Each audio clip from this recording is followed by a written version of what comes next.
What is up, guys? This is Tcg Sam here, and in today's video, coming at you guys with my thoughts on what the next July 2021 ban list is going to bring to the game. But before we begin, I just want to ask you guys to please remember, if you haven't already, be sure to leave a like, comment, subscribe, because it really helps keep me motivated and helps me create more of these videos in the future.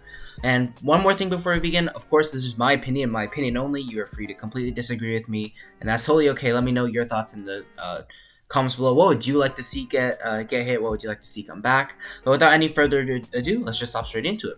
So just to preface, I believe that this format is already pretty good. Like, I think just looking at the remote duel extravaganza or whatever, the event that happened recently, I think it's quite clear because so many different decks were like competitive and were able to kind of just compete against each other. And it's not really a format where a singular one or two decks are dominant.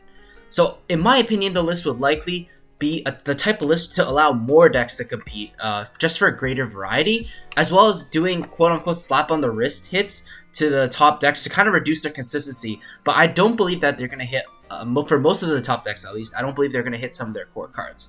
So, beginning off with the Forbidden list, the very first card I think that can get hit is Guard Dragon LP. I know I just mentioned that it'd just be like a slap in the wrist hit for the top decks, but I think LP it's been a long time coming for this card. The fact that it can summon any dragon from deck, so be it Brotar to search 11 year or Chamber Dragonmaid to search a Dragonmaid Tiding, it's just so powerful. Like, the fact that it can be abused in Dragon Link so easily is just absolutely insane. It allows for some of the Dragon Link's really insane combos, and taking away LP would reduce the power of Dragon Link, but it still wouldn't kill the deck in my opinion because of how good the generic dragon stuff is. Like Chamber Dragonmaid, like I mentioned, Starly Safer, those cards are still around. Striker Dragon's still around. They can play all the good cards like Chaos Ruler and stuff. So I don't think it would kill the deck, but it's definitely a much needed hit to the deck in my opinion, just to slow it down a little bit so that other decks can get onto its level. And the only other card I think I would ban this list is Mystic Mine. I hate that card. I think it's quite degenerate. I understand that like there are other degenerate things in Yugioh, like, oh, your opponent puts up 7 negates and you can't play, sure, but I'd rather lose to that than lose to Mystic Mine, because Mystic Mine is a card, like, I just think honestly it promotes that kind of degenerate playstyle, because at least with a combo deck, they have to go through their combo, they have to at least have the right hand and play through like your disruptions and your hand traps. But the thing with Mystic Mine is like a lot of decks don't play outs to it, and if you just slap that Mystic Mine, that's just win the game by itself. And the type of gameplay it promotes, like just draw pass, is just really bad, and I don't think anyone wants to sit through that. So yeah, for that reason, I would be banning Mystic Mine. But moving on, next to the limited section. Alright, so for the limited section, I think to boost like all Pendulum decks around, I think you can bring Electromite back to 1. A lot of the most broken Pendulum cards like Astrograph Sorcerer are banned. Double Iris is limited, I still believe. Kieran's still banned. So like even the most broken Pendulum monsters that are quite generic, like you wouldn't be able to actually search them with Electromite essentially. But Electromite offers Pendulum decks a very good Link monster that every deck can go into and use, and it would just really help help the whole mechanic out. It boosts quite a few decks, like Pendulum Magicians. It can boost the Soulful Chord cards and any other Pendulum strategy I may be forgetting. But I just think bringing Electromite back is also good. I feel like they could have brought this back a while ago, since they wanted to push the new Metal Foe support from like Blazing Vortex, which was a few months ago, honestly. But I definitely think it still come back. It's obviously a very strong card and it was banned for a reason, but I don't think it's like unfair to the point where you're like unable to, it would just completely make Pendulums like unstoppable. Moving on, next to the limited, I would bring back Mirage Stalio to 1, Salamangreat Mirage Stalio. This is actually a really powerful card for the Salamangreat strategy, not only because it acts as sort of a, well, starter, like MAXX Saber Invoker did, like the fact that it can out a monster on the board as well is really strong for the Salamangreat strategy. Obviously, Salamangreats hasn't been doing much in the meta. I'm just gonna say I would bring back Mirage Stalio and bring back Salamangreat Circle to 3. Mirage Stalio at 1, Salamangreat Circle to 3. Mirage Stalio keeping it at 1 because it forces you to like recycle it, and that may force you to like not put back Starlight Wolf one of the times, and I think that's quite fair. But I would keep Salamangreat. My point is I keep Salamangreat Gazelle at 1 because while you have all these different ways to get to Gazelle, it would still make it so that Gazelle, if it somehow gets like out of circulation, be it through like Call by the Grave, DD Crow, or whatever, it can still cripple the deck quite a bit. And I would just say bringing back Mirage Salio and Samurai Circle would help up the consistency so much for the deck. And they already have access to some of the more powerful Cybers plays, being it that like the Cybers extra deck Link monsters are some of the most broken in the game. So I would think that this would definitely boost Salmon Grades quite a bit, but it wouldn't make them that good because, of course, I'd still keep Gazelle at 1. Next up, limited. I would either limit Miscellaneous Source or Fossil Dig. I'm more leaning towards Fossil Dig, however, because Miscellaneous is a key part of the Dino strategy. It's actually one of their core engine cards that they need for a lot of their combos and their follow-up. So, in my opinion, I probably just take out Fossil Dig, move it down to 1, just to hit the consistency a little bit so that Dinos can't do what they do as consistently. And that would just help some of the other decks like move up and be able to compete a little more, because Dinos will have a little more inconsistency in the deck, considering the deck already plays quite a few bricks with like the baby dinosaurs. Next up, speaking of hitting consistency, Tenki is actually an interesting card. It's obviously very good for the Zodiac deck and Tri-Brigade Zoo deck because you search cards like Fractal or any Zoo monster in the game. I think just hitting it down to 1 definitely hurts the consistency quite a bit. It also in a way hurts Tri-Brigade Zoo a little more than just consistency, because Tenki was always just a free card you can send for the double Ancient Warriors link, which was a little strong, but now the Ancient Warriors link, if you want to use as disruption, it would force the opponent to actually use up one of their other resources that pretty much wouldn't be as easy to throw away as the Tenki. I think that makes things a little more fair. Obviously, it's not a super huge hit, like I said. I just think that hitting the consistency is pretty important. And moving on, next card I would hit down to 1 is Drytron Nova. Same thing as Tenki and stuff. Like, Drytron Nova is a very, very powerful card, obviously, because it allows the deck to play through Droll, because it summons from the deck, and that's really, really important. But I think that Drytron Nova hitting it down to 1 is also fine, considering that like it would just force your opponent to play a more risky card like Drytron Fafnir, which loses to Droll, loses to Trident, loses to Cosmic or whatever. So it wouldn't really, in my opinion, hit Drytrons to the point where they would be like dropping down tier. I think they'd still be tier 1. It would just force the Drytron player to play a little smarter with their stuff and play a more risky card like Drytron Fafnir. Finally, for the limited list, I would hit Prankid's Place to 1. Prankid's is like one of the top decks in the meta. I just think that like this is honestly just a slap on the wrist. I don't think Prankid's really would care about this, but I just want to limit it just so their consistency is hindered a little bit. It also allows them to chain block stuff on the opponent's turn, and that can make it a little bit strong, I would say. But putting down to 1, since every single Prankid's monster is still a 1-card combo, I don't think it really matter that much. So yeah, hitting Prankid's Place down to 1, I think just a slap on the wrist. Like I mentioned before, I don't think I would kill any of the meta decks right now, because this is a pretty fair meta in my opinion. There's a lot of diversity, which is really, really good. And just hitting these like consistency things and hoping Salad come back, because I honestly think Cybers is one of like the most best supported archetypes in the game, and allowing another Cybers deck into the forefront would be really healthy for the game in my opinion. Next is the semi-limited list. The only thing I'd semi-limit or consider semi-limiting would be Nadir Servant. This card is really, really strong. Obviously, it would just help reduce the consistency a little bit of the Dogmatica engine, make it a little bit less splashable, in my opinion, because just the fact that there's so much utility you can gain from sending different extra deck monsters like Entis, you can send Apclone, you can send Titaniclad. Those are just really some basic examples of what you can send with Nadir Servant, and Nadir Servant obviously a very, very powerful card, and the Dogmatica cards it searches are also very strong. So hitting it down to 2 just to reduce consistency a little bit, I think that's pretty fair.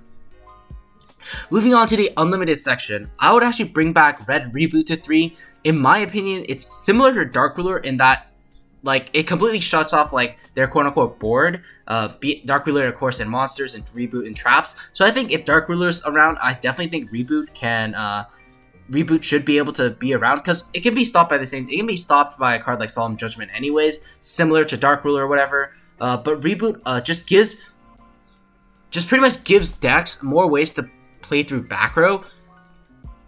And not have to deal with those like annoying floodgates, like there can be only one, summon limit, stuff like that. So I think in my opinion, it's it can be pretty good. I understand that it's a very, very good card, because most of the time your opponent's not going to have Judgment to stop it. But same thing with Dark Ruler. Like, yeah, there are decks that can play around Dark Ruler, but like, I just think the thing with Reboot is it kind of definitely forces your opponent to like go for game that turn. Otherwise, that extra trap that you gain from reboot is just not. It's just gonna be too good. In my opinion, it can come to 2 first and then to 3 slowly just to see if it actually does anything. But I definitely think reboot can start coming off the list from 1. Next card I'm going to be talking about is Destiny Hero Malicious. I think I just put it to 3. I don't think it would do anything degenerate if it's at 3, to my knowledge at least. There shouldn't be any FTKs that use it. I just think it'd be a nice boost to heroes, allowing heroes to be a little more prevalent in the meta. But yeah, that's all there is to say about it. I don't think it's an unfair card. As long as there are no FTKs that are like suddenly legal because of the Malicious going to 3. Next card, like I mentioned before, Salamangreat Circle to 3. This would still keep Salamangreats quite in check because Gazelle is at 1, but it would help the consistency so much. It allowed them to make more Cybers plays and just have more access to Gazelle, but it would still make the Gazelle really vulnerable and a very important point to disrupt in the deck because obviously it would still be at 1. I think it definitely come back to 3. It also helps Salamangreat in a way play around Nibiru because the other effect of Circle also makes their monsters immune to monster effects, which is really important. Next card off the list, I bring Dynamite back. I don't think True Dracos would do anything, especially considering Demise is at 1, Masterpieces ban, Diagrams at 1. Like, you can just bring this back for... No one will ever play this deck anymore, in my opinion. So yeah, you can bring back Dynamite to 3, and it wouldn't really do anything. Next card I'm going to be talking about, Sky Striker Multi-Roll. This is an interesting one. I don't want to bring back any other Sky Striker cards. I think Hornet Drones thing at 1 is fine, just because of how splashable Hornet Drones is in any other deck. You could play like, if Hornet Drones came back to 3, you could play like, you could realistically play like a mini Sky Striker engine in any deck without having to like use up your normal summon on Ray. So like if you can just like get like a free Widow Anchor or something with like Kagari and Hayate off of just a single Hornet Drones or something, and that's pretty incredible. So yeah, bringing back Multi-Roll I think won't really like bring strikers up that much, but I think you can slowly start bringing these striker cards off the ban list and it wouldn't really do much. Next up for some things that people may have forgotten, Sekka's Light is still at 1. In my opinion, Sekka's Light, I think it's a very, very, very strong draw card, obviously. The fact that it's a Pot of Greed and allows you to fix your hand is a huge boost for some decks, like monster-heavy decks like Burning Abyss and whatever. I just think bringing this back specifically would only help a very select few amount of decks, like Burning Abyss rise up to the top again. But I also think it'd promote a kind of creative deck building style, where you have to rely on your monsters to actually get the job done. And there aren't many meta decks that I can think of at the moment that pretty much only rely on monsters aside from like Burning Abyss. So I think bringing Sekka's Light back to 3 is fine. Moving on, the final card I bring back to 3 would be Spiral Resort. Obviously Master Plan is still banned, so it doesn't matter if Resort comes back to 3, Spirals are still going to be dead. But I like Spiral Resort because it allows you to add a card like Super Agent, and Super Agent can be like a free special summon in a deck in and of itself, and it can out a card like Zodiac Trident, which is important because this would kind of allow decks that could splash in a Spiral Resort engine plus a Super Agent to kind of out Trident, because you can't target the monster on the field with card effects. So the Trident would have to pop the Spiral Resort or something, or hope the Spiral Agent misses or whatever. But I actually think that add a cool layer to the meta. So definitely think Spiral Resort can come back to 3. Like I said before, Magician Souls can't send the Spiral Master Plan, so it doesn't really matter. So yeah, those are just my thoughts on the regular list. I think these are all, most if not all, are realistic things that could happen on the ban list. Let me know what you guys think in the comments below.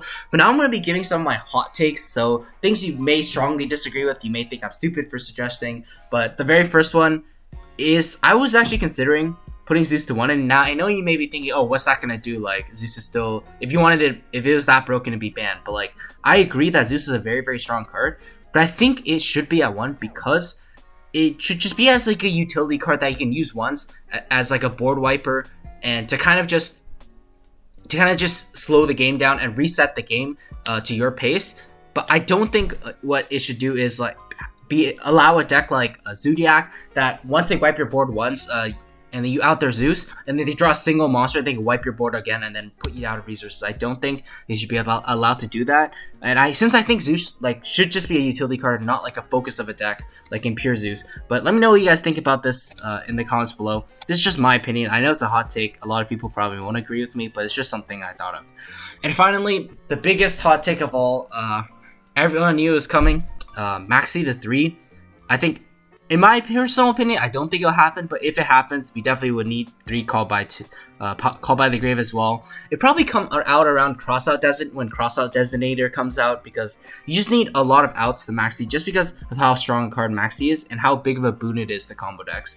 If MAXX came back to 3, it would pretty much slow down the format to a crawl. I would think control decks would like have more popularity because they don't lose to MAXX. And combo decks would have to find like new creative ways to play around MAXX, because unlike a card like Nibiru, you can't really do much about MAXX because every deck needs to special summon to put up like monster negations for the most part, aside from like Drytrons and Heralds.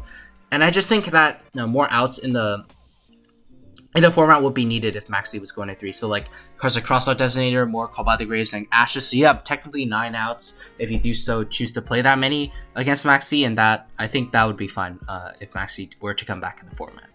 But yeah, those are just some of my thoughts on the July 2021 list. Overall, I don't think this format is terrible. I just think a few things can be done to allow more decks to climb up to the top, because there are probably around like 5 or 6 tier 1 decks, and the rest of the decks are just like kind of under them, that are just almost like able to compete. They just need like the top decks just to be slowed down a little bit, which is why I think hitting like consistency cards to those decks would just allow those like lower tier decks to be able to compete. But yeah, once again, let me know what you guys think in the comments below. I hope you guys enjoyed the video. If you did, leave a like, comment, subscribe, and with that, I will see you guys soon. Take care.